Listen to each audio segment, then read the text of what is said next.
The Rewind The Sports Rewind 60. Sports 60. From the city of big shoulders, the jewel of the Midwest, comes a sports show that's one of a kind.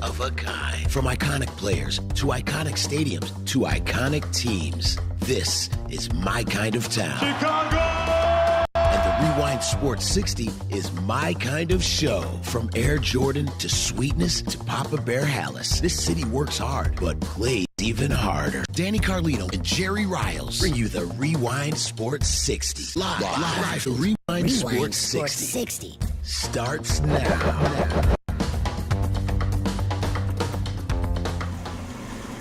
Welcome, everyone, to another edition of the Rewind Sports 60. We're broadcasting from the lounge bar area upstairs on the second floor of the world's famous Serenello's Ristorante Italiano, right here in the heart of Wheeling, located on the intersection of Milwaukee Avenue, Lake Cook Road, Restaurant Road. This is the Rewind Sports 60. I'm Jerry Riles, and joined by the one, the only, the Italian stallion. He is Danny Carlino, and his Bears post-game, not a celebration, a disappointment. But actually, I don't know if it's just a roller coaster of an affair that took place in Miami. The Bears falling to the Dolphins by a score of 31-28, Danny Carlino. You know, you say roller coaster. This is why they tell you to put the arm bar down. People like to have their arm. I'm not a roller coaster guy, but I'm like all tight, so I end up sore after that darn thing. Yeah. I do, even on the littlest roller coaster ever. But that game was like the weather. Yeah. Wasn't it 80 2 days ago? Exactly. And you froze your giblets off the last couple of nights. Yeah. It had everything you wanted and a lot that you didn't want. And if you're a win is a win either way. Right. A win is a win in this case. Right.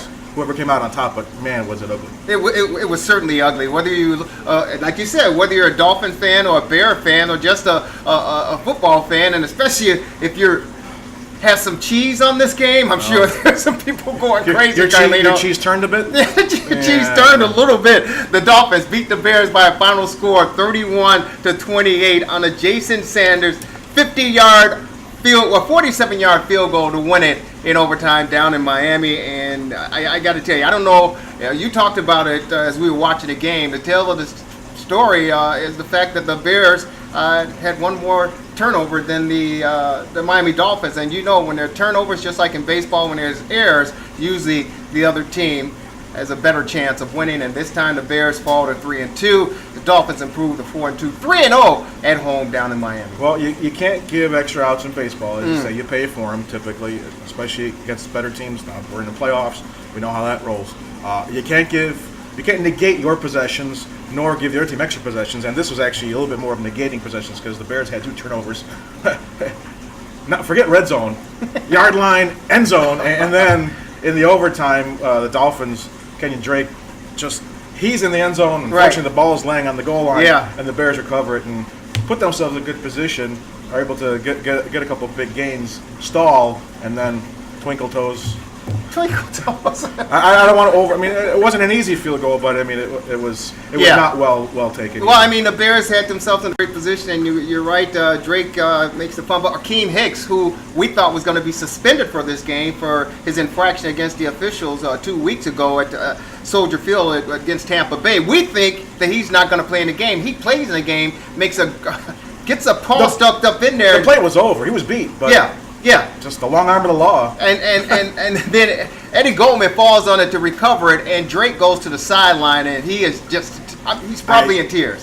He's in tears. He's on the sideline, sitting on the bench. Teammates go over to console him. He has the towel over his head because he's thinking, hey, this game is over. Because of me. Yeah, it's over because of me. Our team played an effective football game. They played as best they could with the backup quarterback, Brock Osweiler, and congratulations to him on the victory as a backup coming in. But Drake, you can believe he was beside himself and was hoping to get an opportunity. They get the opportunity, and again, they walk away victorious with a 47-yard field goal from their kicker. Our kicker, Cody, who used to be their kicker. Parkey, who used to be their kicker last year, was 9 of 10 for the Dolphins. He was 9 of 10 for the Dolphins. Well, they didn't do the Dolphins a whole lot of good last year. Where'd they finish? Well, that's your team, Danny. That's your team. But when you needed the field goal, this is the one you needed. This is the one you needed. He had kicked the earlier field goal in this football game, but You were hoping that this guy would be able to come through, Danny. You were hoping that the Bears did everything they had to do on the road, and that the game was finally in their hands, and he couldn't come up with it. It was in their hands a couple of times. We mentioned Twinkle Toes. There's a lot of Butterfingers out there, too, to talk about. And it looked like between the end of regulation, the way the Dolphins approached their opportunity to kick and win, and the Bears' opportunity to kick and win, they both got, I mean, you're not going for broke at that point because you kind of have something in your back pocket, but, you could be a little more proactive in trying to get those couple extra yards to make it a little bit easier on your kicker, on your holder, on your long snapper and everything, to ease that margin of error a little bit less. Right. I mean, ultimately, the blame goes on the kicker. I mean, the snap was a little iffy. The hold was as good as it could be, considering he just plain pushed it at that point. But again, it's like they kind of outfoxed themselves a little bit at that point. And you don't want to blame everything coaching. Ultimately, it's up to the players. And there were so many big, good plays in this game, and we had the big, bad plays on both sides. But, you got to give yourself a chance. I mean, here's one thing I do like as far as what the Dolphins did. Drake made that. I mean, that fumble is like that guy's going to be in therapy for the week. Right. If they end up losing that game. Right. Who was the first guy they went to when they got the ball back? Him. Yeah, Jerry. So Exactly. That was kind of maybe Adam Gase overcame a little bit of his conservativeness that he had on that last possession of regulation. Like, we got to go back to this guy because just for himself. Yeah. You certainly did, but I didn't think the play was bad that he fumbled on. I just thought No, it wasn't the play. But I'm just saying. You saying marching down the field to get in that position. The Bears like, hey, I think we pretty much have a field goal, so we kind of maybe let's not screw up. Right. Where they could have maybe gained 3-4 yards. Right. Maybe it's an easier field goal. And the Dolphins did the same thing in the regulation. You got Right. Frank Gore, like.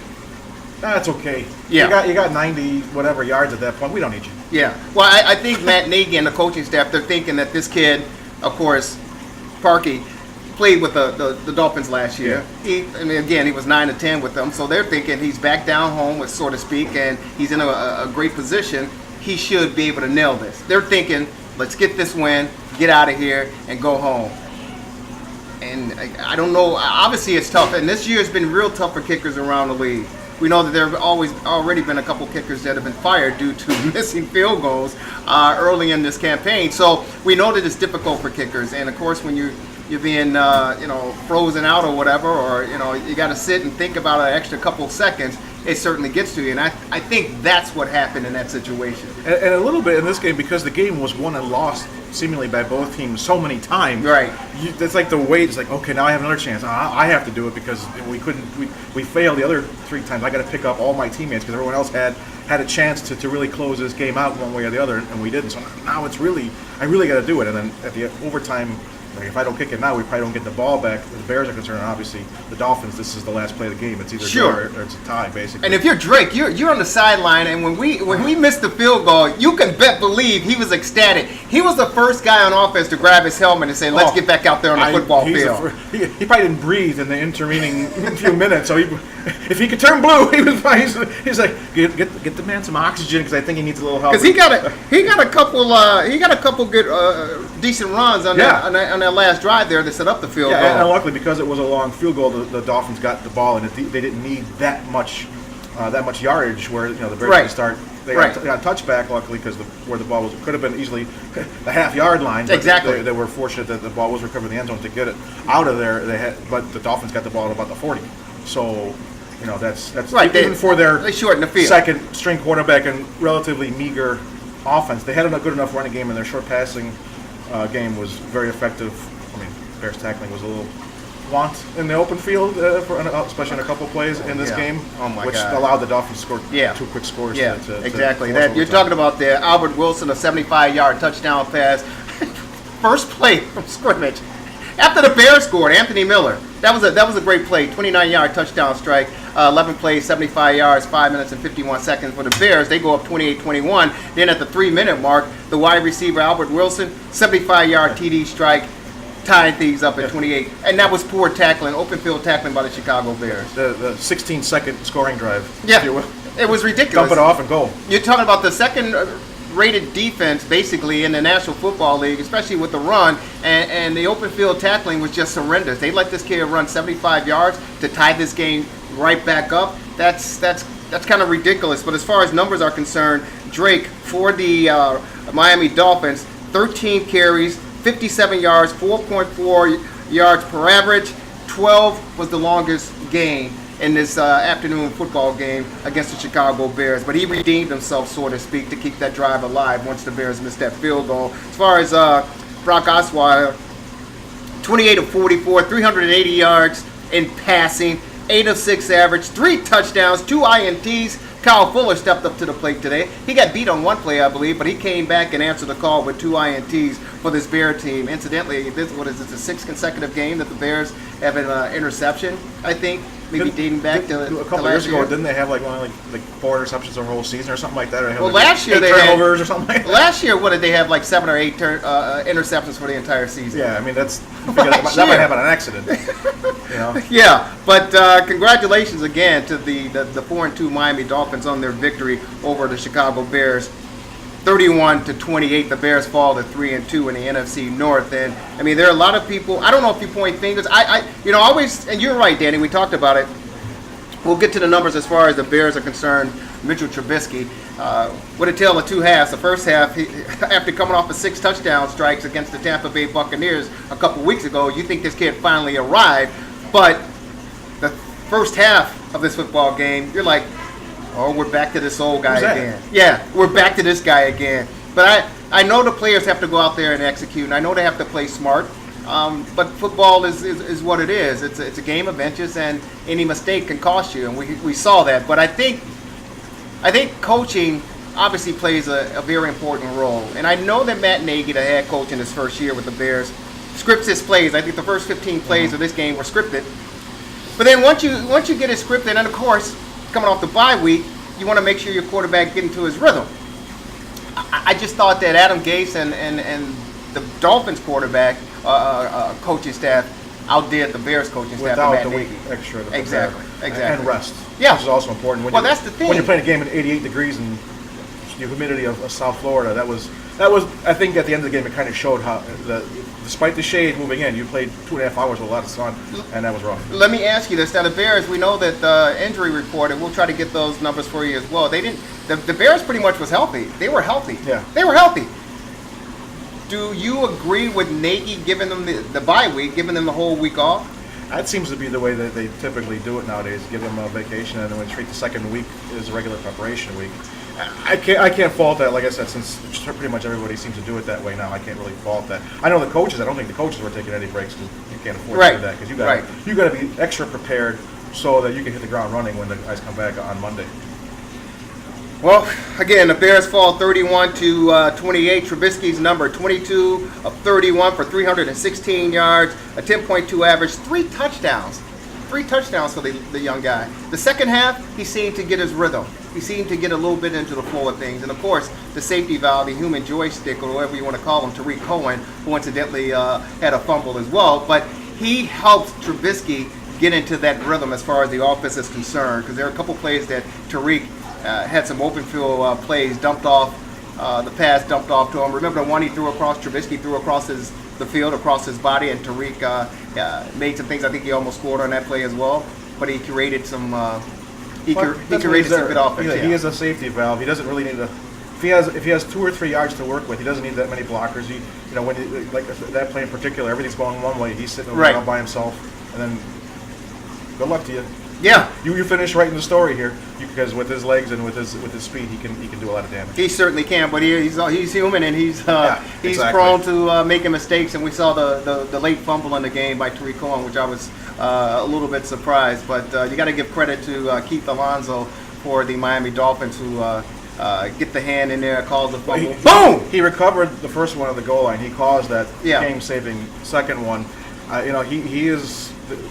He is their playmaker a little bit on defense for the Dolphins as far as in the secondary. He always seems to be in the middle of the action. If there's a loose ball or if someone needs to get stopped, if they try to go around that corner, he's always going to beat someone. Yeah, and the credit to the Miami Dolphins because they had a couple of key players on the defensive side of the ball who were out of this football game. Yeah, in the last 3 weeks, it's like every game there's an offensive lineman out for the season. So you got a patchwork offensive line. The Bears know all about that from last year, and a second string quarterback who just you knew he was starting 90 minutes before kickoff. Right.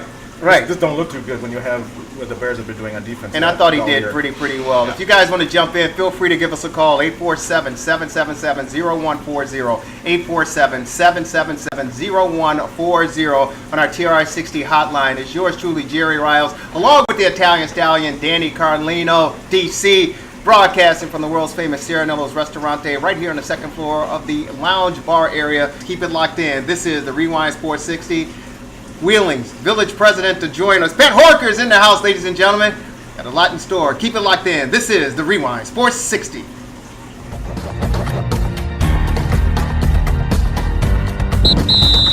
It's the end of the quarter. Time for a break in the action. The hottest sports panel in Chicago will get back to the fast-paced action, streaming live on Facebook Live. We're back at it after this quick timeout. So don't you dare touch that iPhone, Android, iPad, Mac, or PC. Lock it in.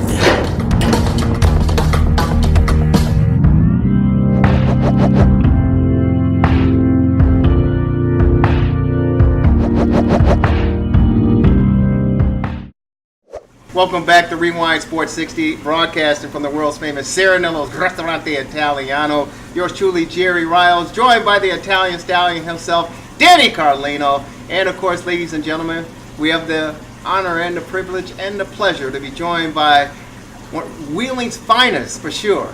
Wheeling's finest. He is the Village President, Pat Horcher, joining us on the program. How are you, Pat?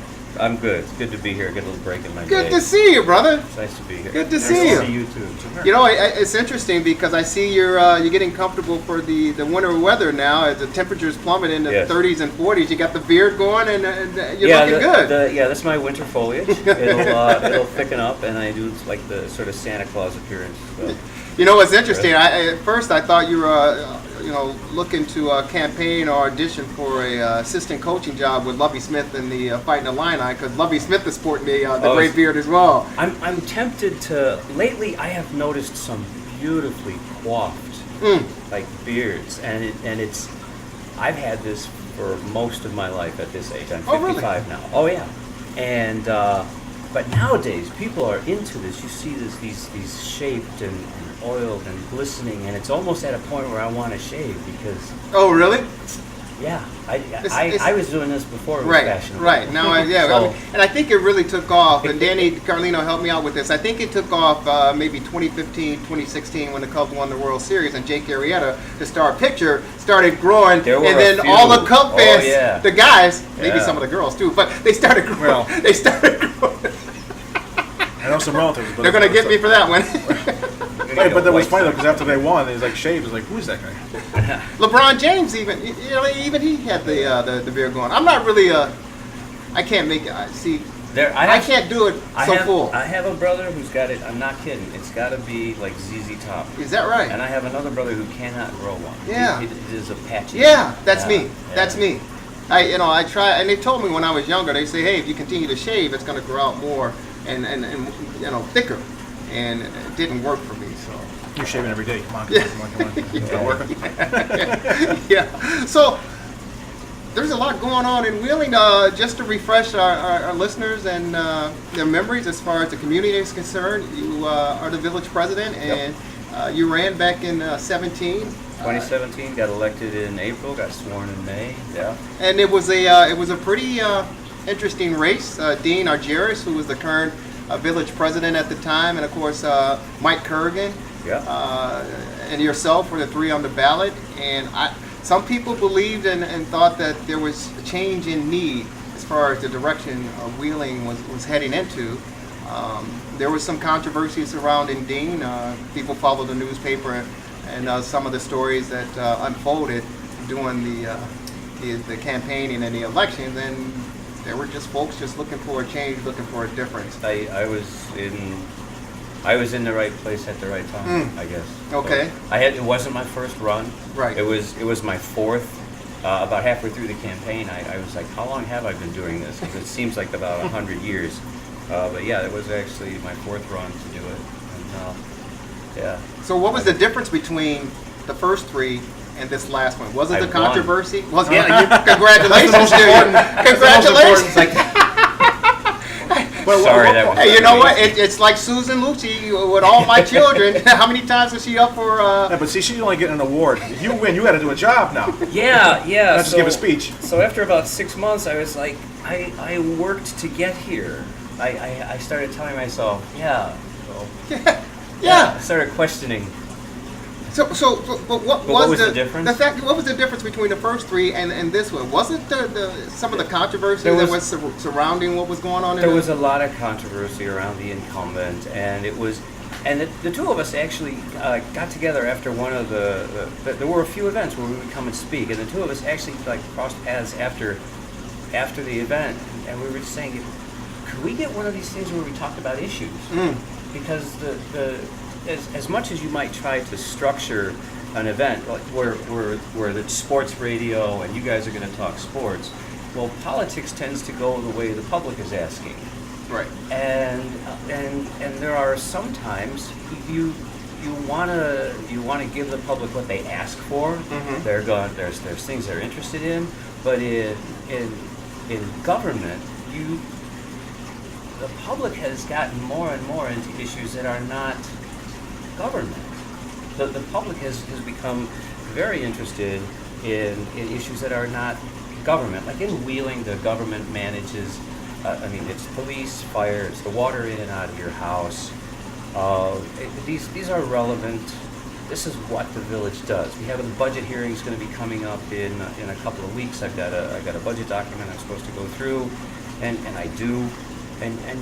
There are specific areas that all the different trustees are involved in. But at the time of the election, the public was more interested in the personal life of the incumbent, and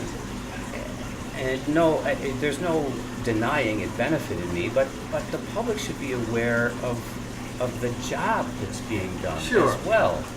There's So I don't mean to interrupt you, but when you say the public they were more interested in the stories that were taking place at that time, which obviously appears to have benefited you to get the victory. Yes. But are you saying that when you're at the local store down the street, the local CVS or Walgreens, and people would see you or you would hear conversation, that was more prevalent in the public's view as opposed to the serious issues surrounding the community? The business of government was there were a few issues that Dean Argyris that had surfaced about Dean just before that election that became the issues of the campaign,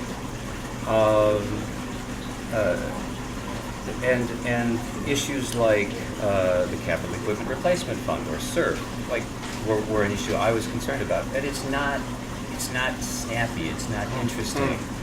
Most people don't even know what it is. Just shoot them. Right. It's not an attention grabber. No. It's hard to make budgets exciting.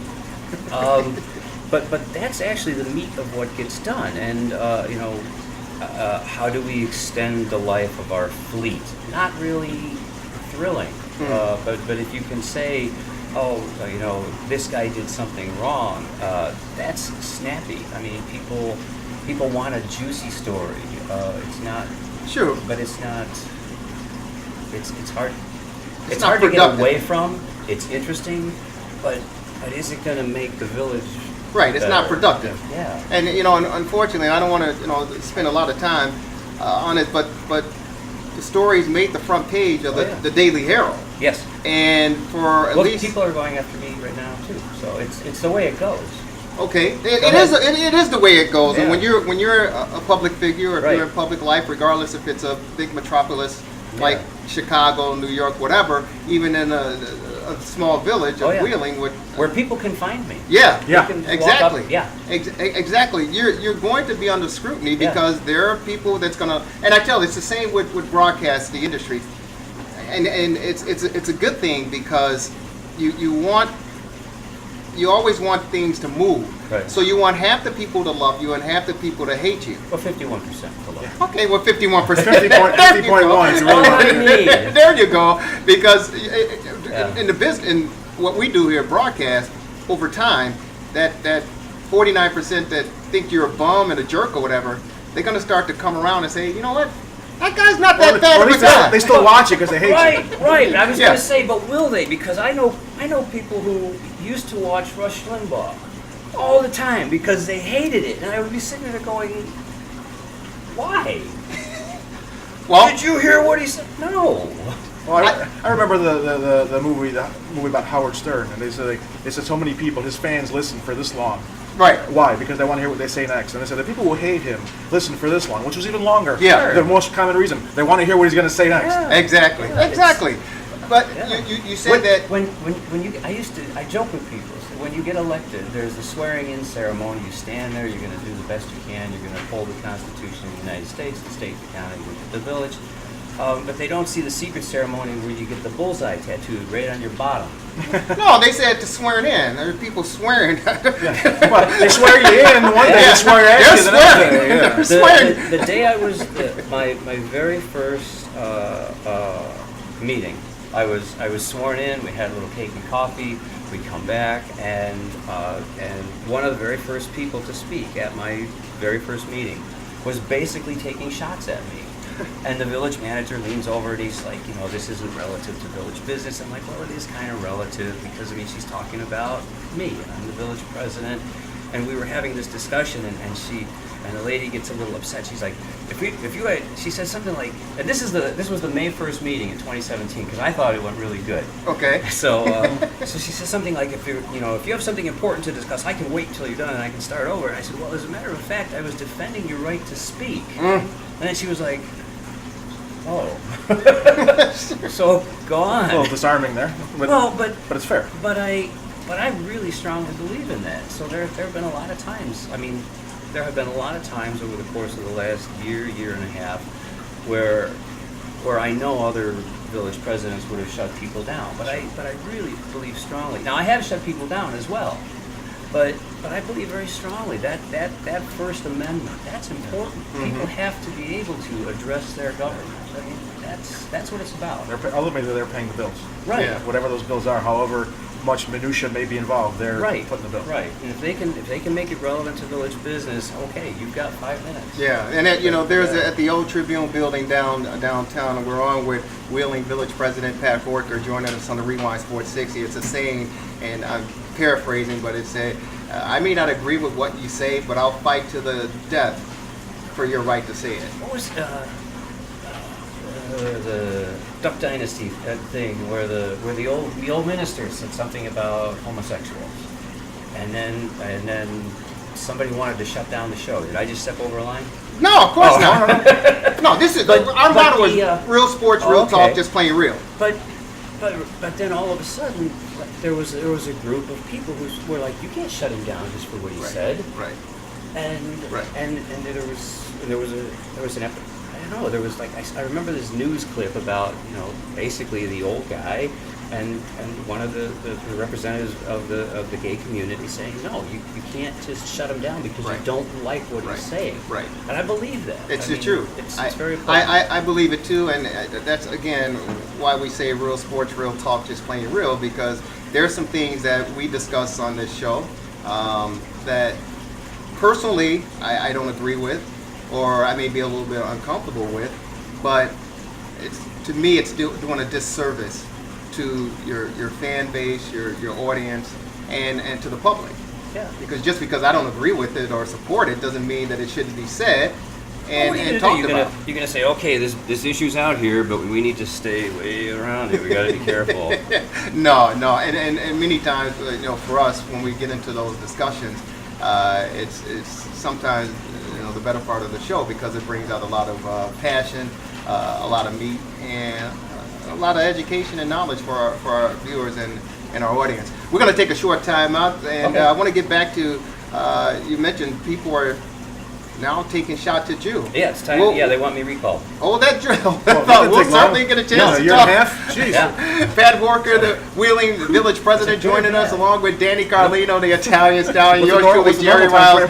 Wheeling Politics, right here at Serenello's Restaurante Italiano. Keep it locked in. More coming up right after this short time out.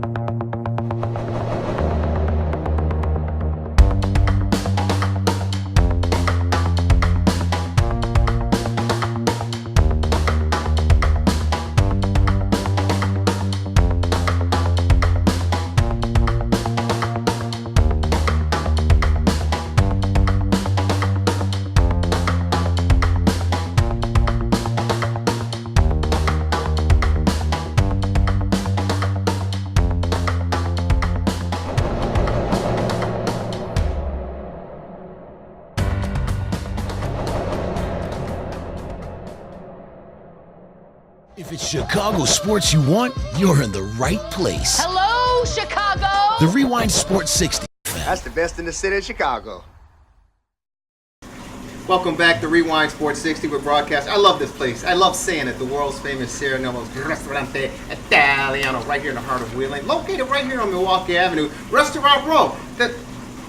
Come on down, Chef Michael Bonner, Jason, Matt Mulville, the general manager, the crew here. They are fantastic. They will take care of you, and the food itself is impeccable. It's fantastic. Normally we do the Sunday brunch from we're from 11 a.m. to 1 p.m. They get started at 10 a.m. to 2 p.m. Come on down every Sunday, any Sunday, to have a great grub down here at Serenello's Ristorante Italiano. We, of course, have moved to the Bears postgame.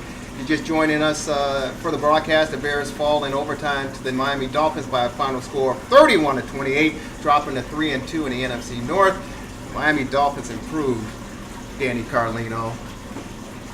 4-2. I didn't have anything to do with it. 4-2. I suffered through like yeah, everybody else. 4-2, 3 straight wins at home down I would have there. missed both field goals, just for the record. There you go. Hopefully the Bears get an opportunity to bounce back next week when they play Tom Brady and the New England Patriots. Tough but a good test. Yeah, it'll be a pretty good test. Before we get back to our Wheeling Village President Pat Horcher joining us on the program, and of course we're joined by Marty B, the man on the street. Good afternoon, everyone. Danny Carlino, the Italian Stallion. Want to say, mark your calendars, get your pens and paper out, like Pat Piper used to say with the Cubs. Your pen and paper, get your pen and paper out, Marty. Mark your calendars, get your smartphone devices, whatever you may need, get the calendar out. Mark it down. The Liquor Barn presents the 6th annual Wheeling Wine and Spirits Festival. I like to call it the Wine Fest, but it's the 6th annual Wheeling Wine and Spirits Festival, November 3rd. November 3rd, right here at the Westin. 5 p.m. to 9 p.m. on Saturday, November 3rd. Come on down. We can give you some tickets. Give us a call, 847-777-0140. 847-777-0140. We got tickets. General admission. It's going to cost you a couple bucks to get on up in here. Actually, about $55. You want to win tickets? Give us a call. We'll mark it down for you. Again, Saturday, November 3rd, from 5 p.m. to 9 p.m. at the Westin, located at 601 North Milwaukee Avenue here in Wheeling, right next door to Serenello's Ristorante Italiano. Marcel, Tom, Sam, Tim, the whole crew from the Liquor Barn. They're hosting the event. They'll be here. We're going to have a whopping good time. The Rewind Sports 60 will be in the house. Danny Carlino, Jason Zenner, Roman, our camera operator, will be in the house, ladies and gentlemen. It's a fun time. Last year, we were able to raise some incredible money for the charitable organizations, and of course the silent auction that we have. I'm telling you, we raised a lot of money. More than 1,200 people came out for the event, the Wine Fest, the 6th annual. Come on out. And also mark it on your calendars as well. Coming up a week later, November 10th, at the Harley Davidson in Glenview, we got the Firefighters Chili Cook-Off. The Firefighters Chili Cook-Off at the Harley Davidson in Glenview, right over there on Palatine Willow Road. Yeah. Come on over there, folks. It's going to be a fantastic time. We'll have more details. Hopefully, Jason Zinner has the information on the computer for you. But come on out. It's going to be a fantastic time. Danny Carlino and I were there yesterday sampling 10. I tell you, the chili that these firefighters put together, 10 different firehouses. They all prepare this chili, their special secret recipe chili, and then we as judges sample the chili, and we have to pick the most delicious, the favorite chili. And I tell you, one firehouse won, I think, 2 consecutive years, Danny, if I'm right, maybe 3 consecutive years, but it's a fantastic outing. And again, the charitable organizations that the cause is for goes to a great cause. If anybody knows just the right amount of heat, it's a firefighter. They certainly do. And I tell you, you got to get there early, because at the end, And it's gone. it's gone. There ain't no It's oyster literally cracker. gone. You know, we're hosting the show, and I'm thinking, hey, you know what? At the end, because usually I like to eat afterwards. I'm looking around. I'm sniffing Empty around. bowls. It's gone. It's gone. Wow. So make Firefighters sure and the their friends don't Firefighter eat Chili too. Cook-Off, November 10th, at the Harley Davidson shop right there in Glenview, right there on Willow Palatine Road. It should be a good time. It will be. Jerry, were you and Danny at the location in Wheeling yesterday? Is that where you were for the chili program. Was that yesterday you were at? No, November 10th. Oh, pardon me. Come on, Future you're a man tense. on the street. Future tense, excuse November me. 10th. Well, here I am because just heard chili. I was lamenting the fact that I had to be out at a very important day for international cruise companies, which is in our industry, and I couldn't make the open house in Northbrook. Oh, my. Yes, I don't know what they did for Firefighter Week, but great, that's something to look forward to. We will continue to let people know about it. And let's get back to you, Yes, sir. Mr. Horcher. Thank you so very much again for coming out and spending some time with us. It's Pleasure to always a come. pleasure. Pleasure. Now, you mentioned before the break that we talked about, the former village president, that there were people taking shots at him, and he got some write-up in the press, in the paper. You say now Now that it's my turn. some people are taking some shots at My you. Would you like to elaborate? Sure. There was over the course of the last since I had been elected, there have been I don't know if it means I've done a lot of good or a lot of bad or just a lot, but there had been this collection of people who have decided that they don't like what I'm doing for whatever reason. I suppose the 49%. Hopefully the 49%. And so they David Kolsak called the village and informed them that he was going to. There's a whole process you have to go Now, through. Kolsak is the funeral home here in Wheeling. His brother operates the funeral home. They're brothers. Mm-hmm. David Kolsak was on the airport commission. I allowed him to resign.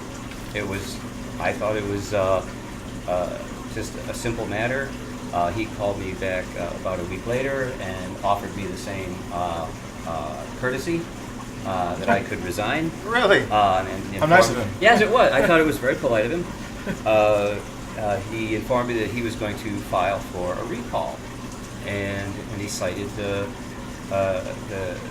my incompetence and the fact that the entire village was up in arms about the alleged property tax fraud of the family's farm over on Route 83.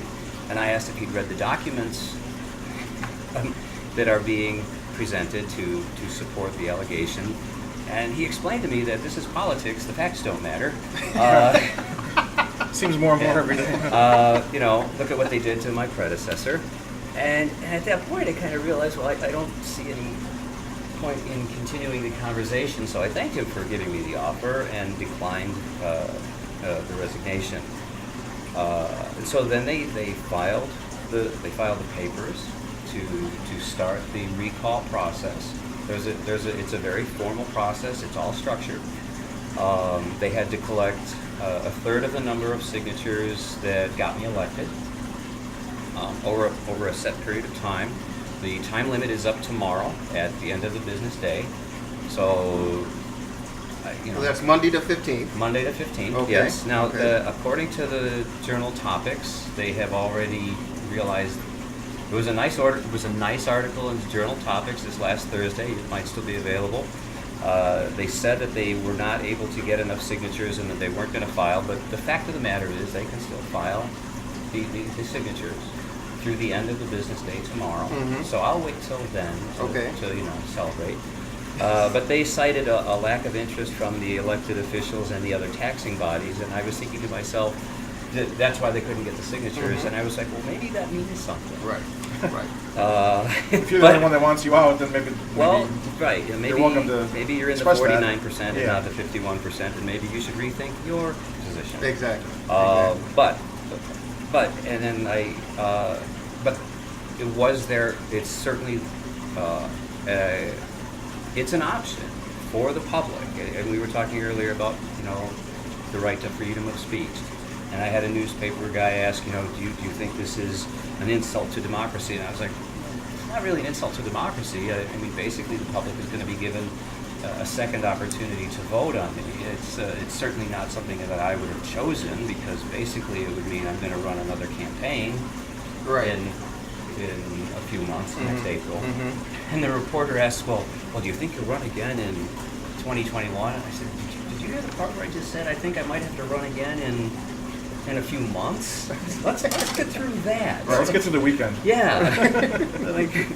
But yeah. So I mean, as an elected official at a local level, everybody knows you. It's not like we're it's not like we're hard to find. Right. And so we are very public officials, and I would like to thank everybody who did not sign the petitions. Yeah, but make sure you read something before you sign it. But how difficult is it being, you're kind of in the public eye twice between the farm and being village president. Now they can kind of nitpick two different things: your job there and what he did with the When farm I issue. got elected, before I agreed to run, I kind of took an inventory of my wife, my kids, myself, my existence, and I was like, okay, because it all becomes public.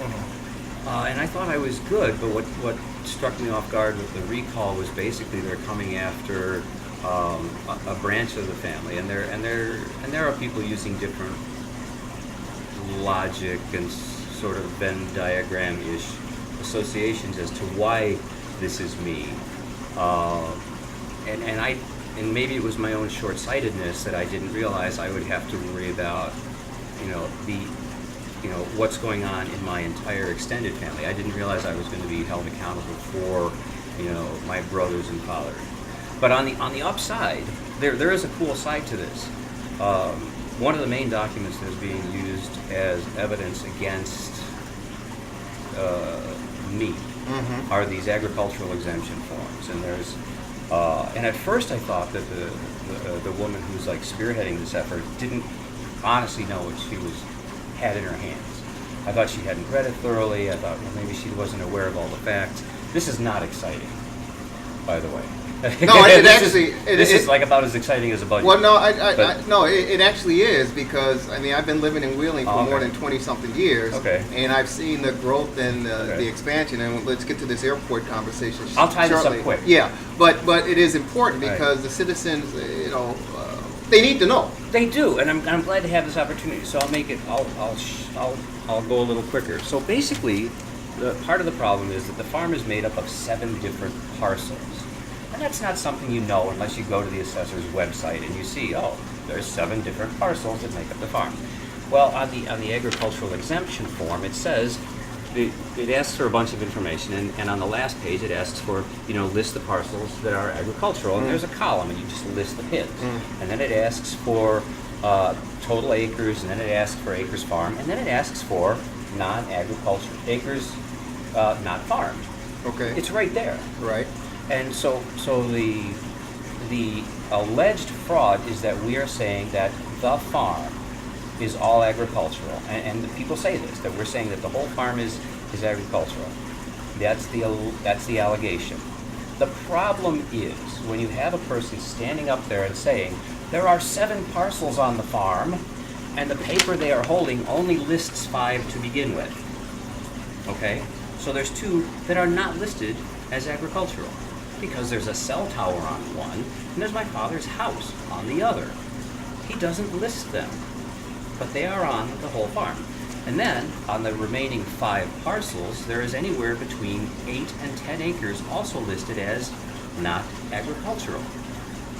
So, if you're going to say we are declaring the whole farm agricultural, don't wrap the story around the paper that contradicts your story. Right. It's just, but that's not something I can say in a minute to people who are like, "Why are you guys committing tax fraud?" I'm like, well, first of all, we're not. When did you start First and doing foremost. that? Yeah. Why did you stop beating your wife? But it sounds juicy because, Sure. Right, and because that's- by freedom of speech, you can stand behind that podium Right. and you can say, "Here's a politician committing property tax fraud." That's juicy. Very. Well, it's nowadays, and our president said it regarding the Brett Kavanaugh and the appointment. timely. He said that it's you're guilty until you're proven innocent. Right. And that's basically, it sounds like what they're trying to do here. Right, and that without story- even having the information or the accurate Or with having And that information that story's contradicts what boring. they're trying to Yeah. So That's the bottom line. Okay. Well, and they have until, you say again, Tomorrow night to file their signatures. The 15th, the end of the business day. 745 signatures. Okay. Yeah. 7:45. Yeah. Wow. That's good all number. you need to get rid of your village president. Well, there's another story at hand. While you're still here. Yeah, while you're still here. We'll count the time. I'll take a position on another controversial issue right now. Marty B and I we attend St. Joseph the Worker here in Wheeling, right there in Dundee, just next door to the Wheeling Park District and Village Hall, of course. Okay. And we were met, at least my wife and I were met with the flyer that reads headline, Major Expansion Plans at Wheeling Airport. Yes. Dear concerned residents, Chicago Executive Airport is in the phase 3 of the master plan. It was determined in phase 2 of the facility forecast that the optimal length of the main runway is 6,200 feet plus 500 feet at each end for runway safety. The airport cannot accommodate a longer runway within its existing footprint. With a longer runway comes an increase in weight limit well over 100,000 pounds, opening up Pandora's box. In essence, we're trying to say, hey, we need to expand the runway for the airport, which means we're going to wipe out some of the residents and maybe even get rid of a school or two over there. Well, that's, yeah. Go ahead. Get us up to speed as far as what's going on with this, because So- a lot of folks in Wheeling, especially in a particular area just east of the airport, Yes. are concerned that the school is going to get wiped out, residents are going to get displaced, and the big boys are going to come in here with no contributions to the municipalities or the community. Well, there's a couple problems with implementing that. Not to mention that, okay, my position, we'll cut to the end of this first because I don't know how long this is going to take. I would not approve this. Mm-hmm. Now, there's a board at the airport that is charged with doing what is right with the airport. I can't see expanding beyond the limits of the existing roadways. First of all, let's look at Willow Road. Mm-hmm. Okay, Willow Road, south end of the airport, next to the river.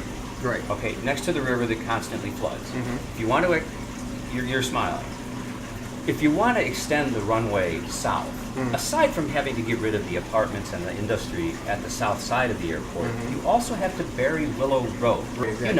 Right next to the river that floods. Exactly. Does not strike me as a good idea. Okay? Yes, there are all kinds of pumps, and yes, in an ideal engineered world, you can take care of that. God does not always agree with engineering. Sometimes it fails. So if you want to go north, or whoever you might believe is in charge, if you want to go north, apartments, single-family residential, a school, and that'll get you up to Dundee Road. Who's going to buy all that? Where's that money going to come from? How long is it going to take? Is that real? Really? You think that's going to happen? I like the airport the size it is. I like that we can accommodate the little propeller-driven planes. I think it's part of the character of the airport. My idea of airport expansion is the business, okay? Put some more hangars on the airport. I think that's fine. There's an industrial drive that leads up to the actual airport office. As those businesses become available, buy them up, clean them up, and we can put in more airport-related businesses. But you can expand the import of the airport without expanding the footprint. Well, how come people don't seem to understand that, or has that been This laid is just out? a study. What people are But here- missing is well, that it's just a study, Okay, and so they're we, going to make recommendations. we talked about, and they say phase 3. So we talked about what people are talking about in the public, in the community area. So we're fascinated on the possibility of expanding the runways and displacing all these people and moving these roads. But the other part, this study also considered the other extreme. Like what would happen if we just closed the airport? That's not as juicy. But that's not going to happen. It's not, well, That's not good.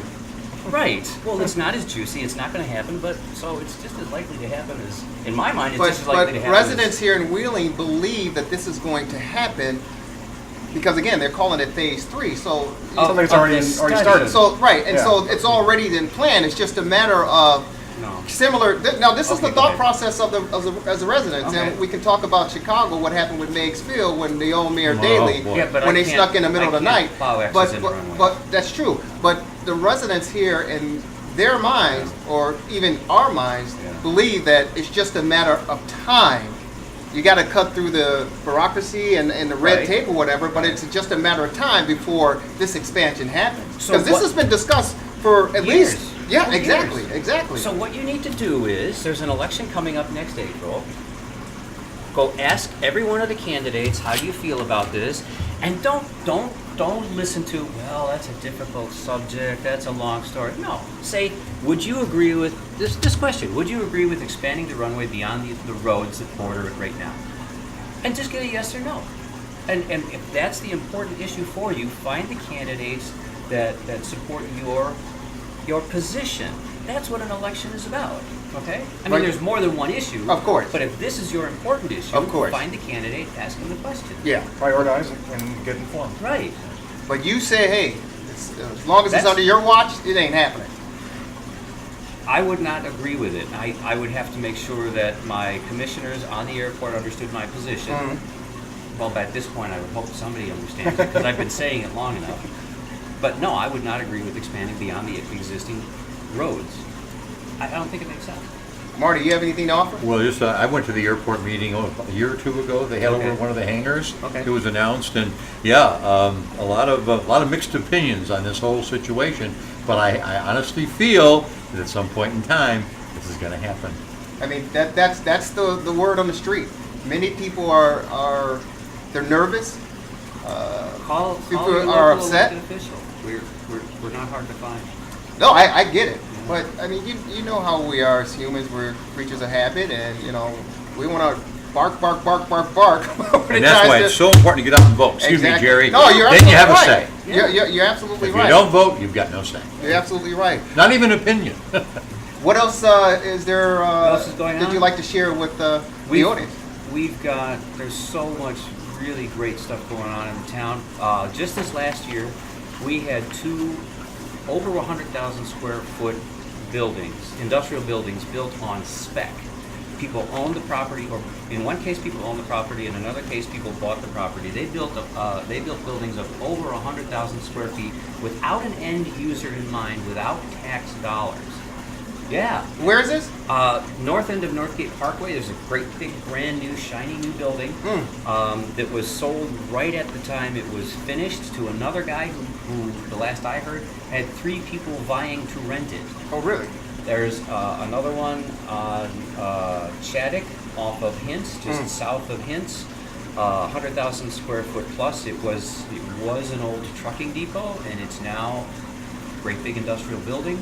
I understand there are people looking to occupy that one, and we have another user coming in who is planning another over 100,000 square foot industrial space on spec. This has not happened in this town in 20 years. Wow. I would love to say it's because of me. It's not. I think so. It's- Come on, I think it is. I mean, I think No, once but they you know heard what? that Pat was in office, Yes, yeah, it happens let's go. now. But it's also a result of like Make Wheeling great again. Hey, now. You've got your own hat, but it's a different. Yeah, I for the got farms, a for the Horcher's. farms. It says. Exactly, that's more important. No, this is a result of the economy picking up, but it's also a result of our staff keeping everybody focused. Like the elected officials, we establish policy and direction. Well, administrations change, but staff is charged with saying, hey, we've already started down this path. This is what we're trying to do. Do you guys agree? Then let's move forward. Well, there's been enough continuity from administration to administration with the business, and there's been enough continuity. Staff has kept us focused on these avenues where business is booming and wheeling. It's really amazing. It's And wonderful. real quick, before we get out of here, we're short on time. Sorry. We appreciate you taking some time. Never be sorry. It's always a pleasure and honor to have you join us. But talk about the new facility, the One Town. That's Yeah, taking the place on downtown. Dundee. Unbelievable. Amazing. The apartments. Now, depending on who you talk to, if you talk to the developer, he says they're going to be starting to rent in January. If you talk to the builder, he says March. There might be a little Right. Stretching. one See, way we or another. heard spring Oh, of okay. 2019. So the apartments are finishing up fast. The movie theater, CMX movie theater, the south wall is up. The structure, the framework inside is up. There's a bank. No disrespect, there's Inland Bank. I'm sorry. There's that bad? Sorry, I'm not. Well, it's not as a interesting because you're only getting I'm not a 0.002%. politician. Some of us, You know? some of us depend on the bank. There's a bank. I'd like for the bank to Sorry, guys. sponsor what we're doing here. Yeah. There's a Starbucks. There's a daycare. There is a downtown being built on a site that has been vacant since the land was put there and since Wicks was leveled. Yeah, And yeah. it's really coming together fast and beautiful. It's Yeah. amazing. And across the street, another Yeah, what's going on over there? Another residential development on the north west corner. They've started clearing the trees and putting up the fiber barrier for erosion barrier. It's going to be mostly residential. I don't remember the name of it. It's okay. It's okay. That's fabulous, though. But I think one of the I love the industrial because that's the residential is definitely who the town is. Right. But it's like it's the industry and commerce that makes the town grow, that pays the bills. Yeah, So, yeah. I think the one thing many people, especially in this area, and we're going to be saying goodbye and thank you again, is the traffic. That's a nightmare. It gets congested now. It does get congested now. IDOT is working on the intersection of Lake Cook, Buffalo Grove, and Wyland to make that corridor more efficient and hopefully get people off of this street. It's actually being done. It should start next spring, I think. And depending on what roads there, that's not always up to you.